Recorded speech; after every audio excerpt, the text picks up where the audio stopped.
So మేము ఇప్పుడు fertility issues చాలా చూస్తున్నాం మనం. సో దట్ ఈ అవగాహన ఎంత ఇంపార్టెంట్ జనాల్లో రావడం? డెఫినెట్లీ ఇంపార్టెంటే. అంటే రీప్రొడక్టివ్ సిస్టమ్ అనేది ఓన్లీ పిల్లలు కనటానికి అనేది కాదు. Quality of life.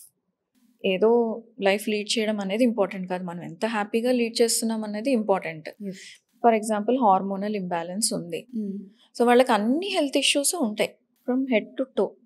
Hair loss నుంచి, స్కిన్ ప్రాబ్లమ్స్ నుంచి, మూడ్ స్వింగ్స్ నుంచి, డైజెషన్ నుంచి, అన్నిట్లోనూ ఇంక్లూడింగ్ మెమరీ లాస్ కూడా ఉంటుంది. సో ఇవన్నీ డెఫినెట్గా క్వాలిటీ ఆఫ్ లైఫ్ మీద ఎఫెక్ట్ పడుతుంది. నిద్ర కూడా పట్టదు ఆ హార్మోనల్ ఇంబ్యాలెన్స్ వల్ల. అది ఒక పార్ట్ అయితే కాన్ఫిడెన్స్ లెవెల్స్ ఇవన్నీ కూడా ఎఫెక్ట్ అవుతాయి దానివల్ల. When your physical appearance is not that good because of your bad hormones, confidence కూడా తగ్గుతుంది, దానివల్ల పర్ఫార్మెన్స్ కూడా తగ్గుతుంది. ఇవన్నీ కూడా at the end of the day quality of life మీద ఇంపాక్ట్ చూపిస్తాయి. సో అది మామూలుగా if you are not bothered about fertility.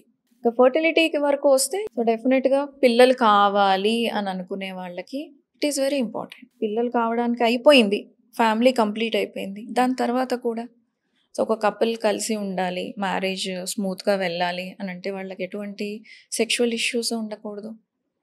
And వాళ్ళు సంపాదించుకున్నది ప్రశాంతంగా ఎంజాయ్ చేయాలి అని అంటే కూడా వాళ్ళకి ఎటువంటి హెల్త్ ప్రాబ్లమ్స్ ఉండకూడదు. కరెక్ట్. సో వాళ్ళకి గైనిక్ ఇష్యూస్ ఉన్నాయి, లేదా హస్బెండ్కి ఇష్యూస్ ఉన్నాయి, they can't stay happy. So quality of life పరంగా చూసుకుంటే రీప్రొడక్టివ్ హెల్త్ కూడా చాలా ఇంపార్టెంట్.